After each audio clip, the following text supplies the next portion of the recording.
टाइब्रेक ऑब्रेक googly yorker फेंकते रहते हैं। रिकार्डो के इतिहास से बाहर एक तंग गली या मैदानहीन विद्यालय के बरामदे में एक पीले रंग के दिन में अब प्रतिभाशाली गेंदबाज बल्लेबाजों की नई पौध इसी संस्करण के नए नए संस्करण कर रही है, और आप पुराने दोस्तों खो गई और बची रहकर मैदान में लुढ़कती हुई धूसर पुरानी गेंदों के फेंके जाने, मारे जाने और लपके जाने की बारिश से बचते हुए एक खिलाड़ी को इस खेल को ही क्रिकेट मानने को कह रहे हैं। कवि आसान खेलों और उनके संदिग्ध चैंपियनों से बचने बचाने का स्पष्ट आगाह कर रहा है। चूंकि विमोह शुक्ल अभी सिर्फ 28 वर्ष के हैं, इसलिए उनके पास बचपन, परिवार, स्कूल, कैशोर्य और यह अवस्था की एक ताजा पूंजी है।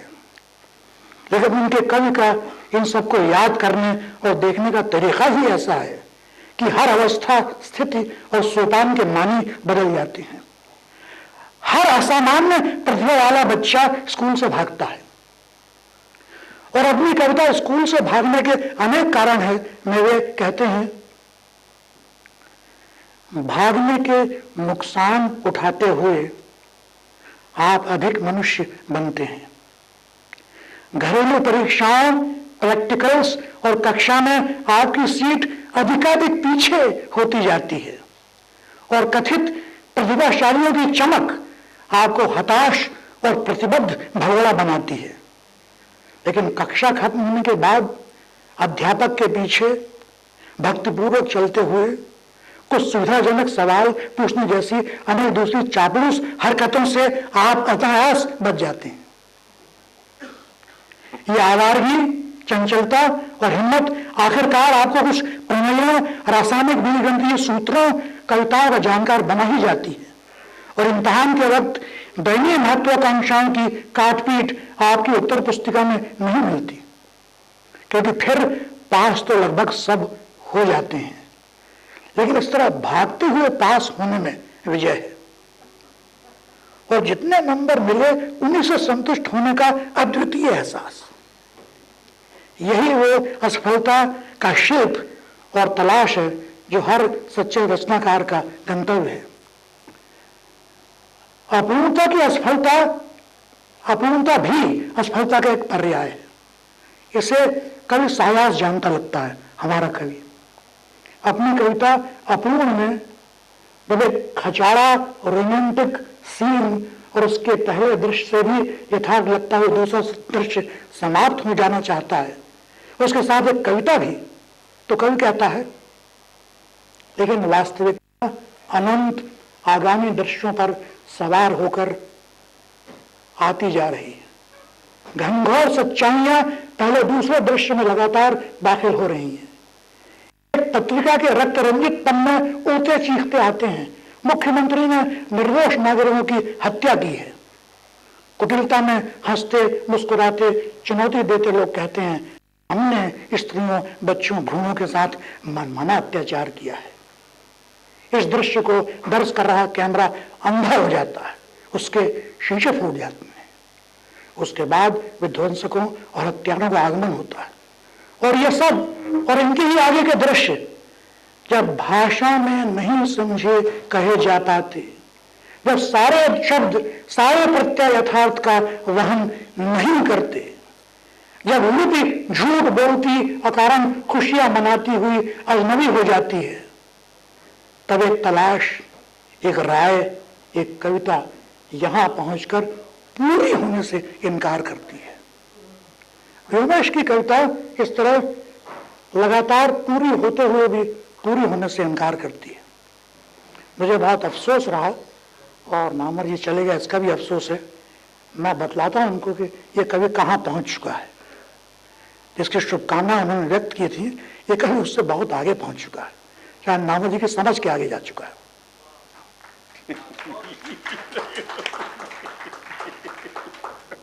अंत में मैं सिर्फ ये कहूंगा कि विमोह शुक्ल की कविता को पढ़ के आप एक साथ हतप्रभ, दंग और नशे में आ जाते हैं। मैंने किसी कवि का ऐसा डेब्यू वर्षों में नहीं देखा। और इस कवि के बारे में एक बात मैं छिपा गया हूं, क्योंकि इससे मैंने एक टेक्निक सीखी है। यदि मैं उसे बतला दूंगा तो मैं उसका इस्तेमाल नहीं कर पाऊंगा। वो अद्भुत टेक्निक है। रघुवीर सहाय की कविता में उसका उल्लेख है, और हे प्रभु ये तुम्हारी दया नहीं तो और क्या है कि इनमें कोई संबंध नहीं है। तो व्योमेश शुक्ल अपने समकालीनों, अपने समवयस्कों, अपने से वरिष्ठों के लिए एक सुखद चुनौती, एक सुखद सहवर्ती, एक सुखद सहयात्री बन चुका है। और मैं वैसे तो खुद ही इस समिति में था, लेकिन मैं इस समिति को बधाई देना चाहता हूं कि अपने अंतिम वर्ष में उसने इतना अच्छा कवि चुना, मैं तो उसको फुल ब्लोन देखने के लिए शायद जीवित न रहूं, लेकिन मुझे पक्का यकीन है कि आज से 25 वर्ष बाद जिन 3, 4, 5 कवियों की चर्चा होगी,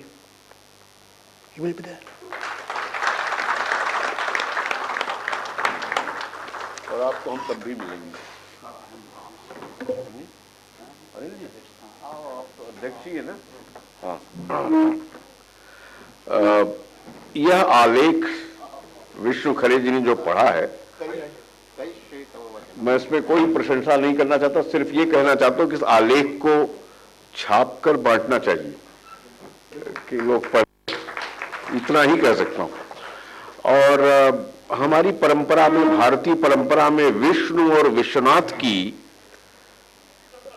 बड़ी डाणामेड़ी रही है। एक ऐसे शब्द का प्रयोग कर रहा हूं जो ज्यादातर आप शायद भूल चुके हो। तो विष्णु और विश्वनाथ की इस डाणामेड़ी में अध्यक्ष महोदय को आमंत्रित करने के पूर्व सिर्फ ये कहना चाहूंगा, और ये मैं अपने शब्दों का प्रयोग जानबूझकर कर रहा हूं, समझबूझकर, जितनी मेरी समझ है, कि एक किताब जो है विश्वनाथ त्रिपाठी की, नंगा तलाई का गांव, वो सिर्फ हिंदी साहित्य में नहीं, भारतीय साहित्य में नहीं, मैं कई तरह से मानता हूं कि विश्व साहित्य में एक अप्रतिम पुस्तक है। वो विश्वनाथ जी ने लिखा है, जिसके लिए मैं उनको बार बार बधाई देता रहता हूं और उस पुस्तक को बार बार पढ़ता रहता हूं। तब मैं अध्यक्ष महोदय से अनुरोध करता हूं कि विष्णु के बाद विश्वनाथ, हालांकि विष्णु के पीछे विश्वनाथ ना हो तो अच्छा है, क्योंकि उसके कई अर्थ हैं इस परंपरा में। हाँ, तो चलिए विश्वनाथ का भाषण।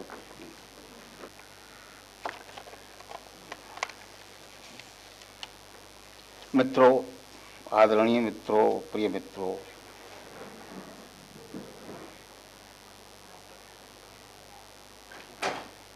मुझे बड़ी खुशी है कि विष्णु जी ने मेरा कहना स्वीकार करके इतना गंभीर आलेख लिखा।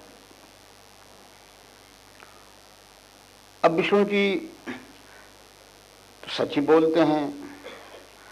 अगर मैं कहूं कि नहीं, मैंने उस समय ये कहा था कि आप झोंक में लिखते हैं और झोंक में बोलते हैं, और कभी तो बहुत अच्छे हैं विष्णु जी, और मैं उनके दुर्लभ प्रशंसक पाठकों में से उनकी कविता के। जैसे अभी उन्होंने कहा ना व्योमेश जी के बारे में, अंत में जाते जाते कहा कि देखिए उनकी कविता पढ़ करके आप नशे में आ जाते हैं। तो विष्णु जी अच्छी कविता पढ़ करके नशे में आ जाते हैं, और मैं भी नशे में आ जाता हूं। तो अब ये विष्णु और विश्व का क्या हो, मेरे सामने एक दो बातें व्योमेश जी की कविताओं के बारे में। एक तो स्मृति पर कविता, और स्मृति का प्रयोग बहुत है इनकी कविताओं में, और स्मृति की कई परतें। यही देख करके शायद मैंने उसी समय कहा था कि विनोद कुमार शुक्ल का मुझे बहुत उनके ऊपर असर दिखलाई पड़ता है। यानी असर मैंने ये अर्थ में नहीं कि उनसे दिया है, उस तरह से यहाँ पर इसमें जो एक स्मृति कविता है, मैं कुल मिलाकर के 5-6 मिनट बोलने का इरादा रखता हूं। उसमें अब आप ये देखिए कि जब नया कवि कोई होता है तो वो बहुत दिन तक ऐसा रहता है कि जो पाठक है, जो रुचिरूढ़ होता है, जिस मिथ की बात अभी की गई थी, जिसको आंदोलन करना होता है उसको मिथक बनाना पड़ता है। इसलिए मिथ उसको इतना तिरस्कार से मत देखो कवियों। जिसको कुछ हिस्ट्री को मूव करना होता है वो मिथक बनाता है। मिथक जरूरत होती है इतिहास की। इसलिए मेरे कहने का मतलब यह है कि जो रुचिरूढ़ बिना बिना बिना कुछ रूढ़ हुए आप कविता पसंद कैसे करते हैं? फ्रेम में कविता पसंद करते हैं, एक मेंटल फ्रेम में कविता पसंद करते हैं, साइकोलॉजिकल फ्रेम में कविता पसंद करते हैं। तब कोई नई कविता जब आती है तो बहुत दिन तक पाठकों को लगता है, ईमानदार पाठकों को लगता है ये कविता है कि नहीं है। और शायद अच्छी कविता की एक बहुत बड़ी पहचान होती है कि एकदम से वो अच्छी कविता जो होती है वो पाठक रिझाऊ नहीं होती। वो उस मित्र की तरीके से होती है जो मुश्किल से साथ देती है, और जब साथ देती है तो दूर तक साथ देती है। तो इसलिए ये परेशानी पैदा होती है, ईमानदार पाठक को भी परेशानी पैदा होती है कि कविता है कि कविता नहीं है ये। लेकिन कविता जो है वो अपना फॉर्म की समस्या बहुत देर तक सुलझा करके कभी रची जाती है। जब कभी कविता रचता है तो फॉर्म से उलझता है, लेकिन उस फॉर्म की प्रॉब्लम को सुलझा करके कभी तो रचित होती है। वो अपने आप कम से कम तो वो सुलझा देता है कभी, लेकिन वो फॉर्म कभी कभी बाधाएं भी पैदा करता है। अब देखिए जो स्मृति कविता है इनकी, पिता की लाश, जहां में गलती होगी वहां मुझे बता देना, पिता की लाश आने वाली है। अब एक इसमें कविता नई और क्यों लगी है मुझे, और कविता समझ में, कविता की महत्ता समझ कैसे आई, नयापन कैसे समझ में आया कि कविता पिता की लाश आने वाली है और वो बच्चा जो है देखता है कि बहुत भीड़ हो गई है, बहुत लोग आ गए हैं हमारे यहाँ। अब ये अजीब बात यहाँ पर है कि जब बच्चे 7-8 साल की उम्र के बच्चे होते हैं तो अगर उनके घर पर बहुत लोग आ जाएं तो उनको एक खास तरह का उल्लास होता है कि हमारा घर इंपॉर्टेंट है। लेकिन पिता की लाश पर कविता ऐसी अभी तक कोई नहीं लिखी गई है, व्योमेश की लिखी है। जो सच है सच है, इसलिए उसे डिस्कवर किया। अच्छी कविता एक डिस्कवरी होती है, नॉलेज बढ़ाती है।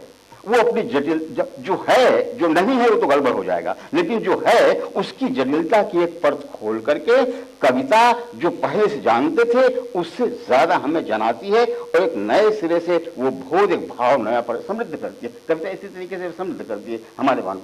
ये इस कविता में है, इसलिए वो स्मृति कविता मुझे अच्छी लगी। पाइप वाली कविता बहुत अच्छी लगी मुझे, बड़ा भय, बड़ा उसमें भयानकता है उस कविता में। मेरी समस्या एक दूसरी है। और देखिए, मैं हिंदी कविता पर विचार करते समय, और विष्णु खरे को भी करना चाहिए, क्योंकि विष्णु खरे भी उर्दू कविता के इतने अच्छे मर्मज्ञ हैं कि मेरी मर्मज्ञता उर्दू कविता की समझते हैं।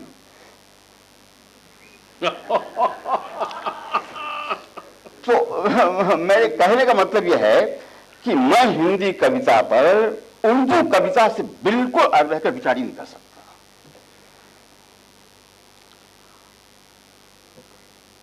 मैं नई कविता को रघुवीर सहाय की कविता से और नागार्जुन की कविता से रहकर विचार ही नहीं कर सकता। रघुवीर सहाय के बारे में आप लोग इतनी बातें करते हैं, एक बात कभी नहीं करते कि रघुवीर सहाय ने छंदों का साथ कभी नहीं छोड़ा। यहां नहीं कहा आज, इसके बारे में कहूँगा रघुवीर साहब। जहां कहना चाहिए था। ये क्यों है? ये कोई मामूली समस्या है? नई कविता के लिए, नए कवियों के लिए, ये वेवेश के लिए कोई मामूली समस्या है ये? और वो कविता जो सबसे भयानक कविता है, मुक्तिबोध के टक्कर की कविता, जो मुक्तिबोध के टक्कर की मैं अपनी समझ से कह रहा हूं, अरसोक्षा की, वो रामदास वाली कविता, वो छंद है। चौड़ी सड़क गली पतली थी, किसके समझ में नहीं आती? किसकी समझ में ये लाइन नहीं आती है? विशाल नगरों की सड़कें चौड़ी होती हैं, उन चौड़ी सड़कों के पास सकली सकली गलियां होती हैं। छंद में है, जल्दी पढ़िए तो रोलाए कवित्व में है। चौड़ी सड़क गली पतली थी, रोला है। वो राम कुमार वर्मा ने ही रोला नहीं लिखा है कि बहन तुम्हारी आज भली तुम क्यों रोती हो। आज के जमाने के जिस कवि का जब आप बात करते हैं विमर्श पर, तब जिसका उल्लेख आप 25 बार करते हैं, उस कवि ने भी रोला छंद कविता लिखी है। अब 32 दांत हैं तो कह दीजिए कि अभी कविता नहीं है। यह समस्या है कि नहीं है नई कविता के सामने। फिर दूसरी बात यह है कि ये कभी बड़ा कवि अच्छा कवि करेगा कि नहीं करेगा, कि जहां दृश्य इतने भयानक हैं कि ढूंढने की कोई जरूरत ही नहीं है, जहां सामने जो कुछ है उसे कह दीजिए तो लगेगा फैंटेसी है। वो अपनी कविता लेकर के जो एलीट नहीं है, जो आलोचक नहीं है, जो विष्णु खरे नहीं है, विश्वनाथ त्रिपाठी नहीं है, मैंने तो अपना नाम बेमतलब कर ले लिया, मंगलेश जबराल नहीं है, नामो सिंह नहीं है, केदारनाथ सिंह नहीं है, उनके सामने भी कविता लेकर के जाएगा कि नहीं जाएगा? ऐसा हौसला वो रखता है कि नहीं रखता है? अगर ऐसा नहीं है तो जिस ग्लोबलाइजेशन की भूमंडलीकरण की आप निंदा कर रहे हैं, ये कविता उस भूमंडलीकरण से मिलती फॉर्म में कविता है। ये विचार करना चाहिए। ये समस्याएं ऐसी हैं जो समस्याएं मुझको परेशान करती हैं। मैं जिस ढंग से अपनी बातों को सोचता हूं वो बातें मैंने कहने की कोशिश की, और अब आप लोगों ने समझ लिया होगा कि अंकुर फाउंडेशन में बहुत विवाद के बाद निर्णय होता है। अगर कविता की बात न होती तो फौजदारी हो जाती,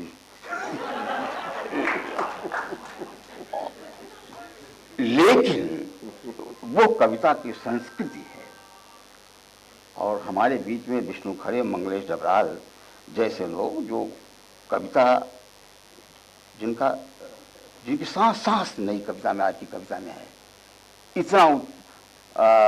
इतनी चिंता ही उनको है कविता, कितना कविता में रमे हैं। मैं उतना नहीं आज की कविता में रमा हूँ जितना विष्णु खरे, मंगलेश डबराल रमे, लेकिन हम लोग अपने विचार सामने रखते हैं। और इसमें कोई शक नहीं कि अनिल जी सारी बातें जो कही गई मैं हमेशा कहूँगा, ये स्मृति मेरी है, बहुत अच्छी चीज़ है मेरी। और दूसरी बात यह है कि व्योमेश जी काशी के हैं, काशी से मेरा भी बहुत गहरा गुरु वहीं के। एक चीज़ का ध्यान रखना, अपनी आलोचना से को निडर होकर के सुनना और अपनी प्रशंसा को बहुत हिचक करके सुनना। धन्यवाद।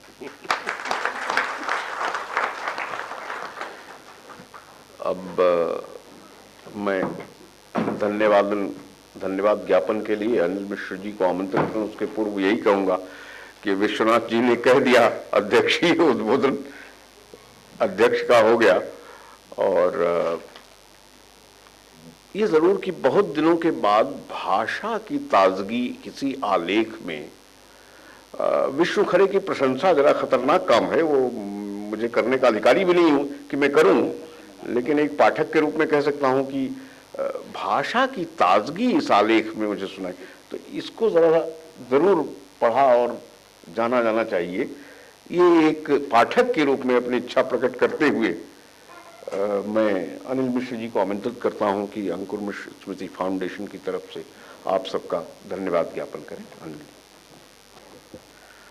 आज त्रिपाठी जी की जो बात त्रिपाठी जी ने कही वो मैं जल्दी से जल्दी विष्णु खरे से वो लेख लेकर अंकुर मिश्र फाउंडेशन की ओर से उसे छपवा कर आप लोगों के बीच वितरित करूंगा, ये मैं आश्वासन देता हूं।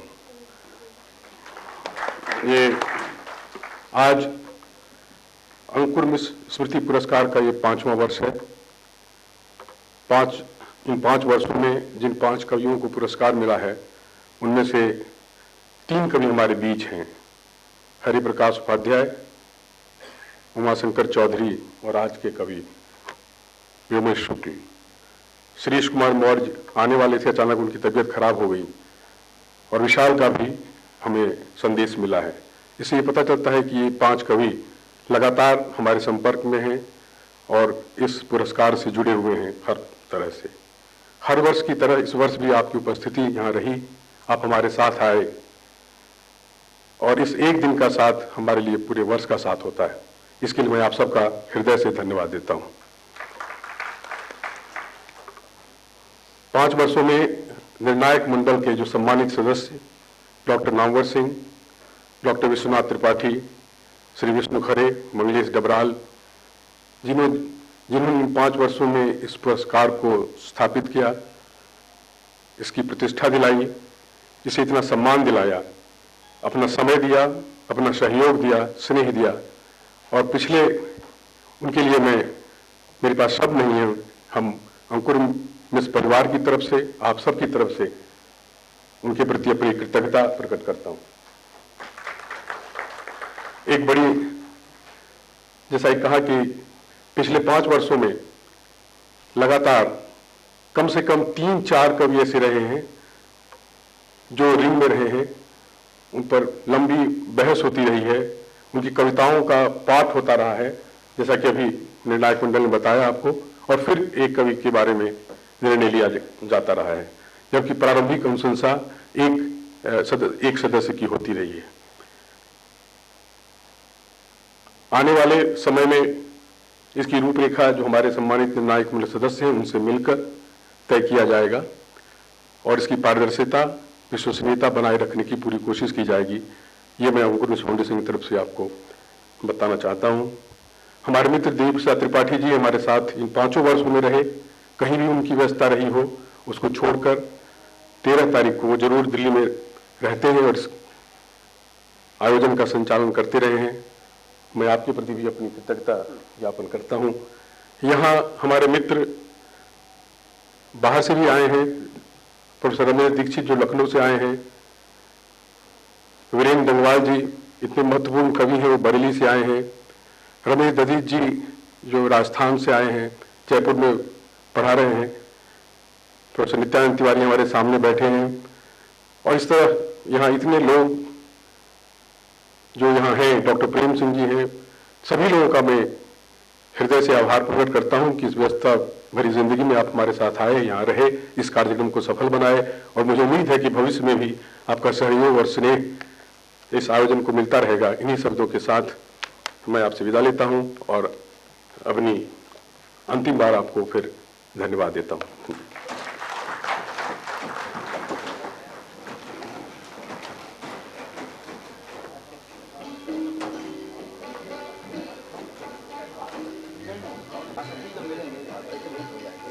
साल में 2-3 बार हुआ करे बहुत। साल में 2-3 बार नहीं, ये कहाँ होती है? ये तो नहीं आप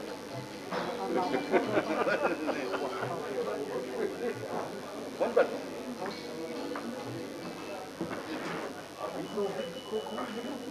अभी तो मेरा ख्याल है कि आप सभी लोग वहीं चल रहे हो, फिर वेट, अरे क्या बात करते हैं, वहाँ तो आप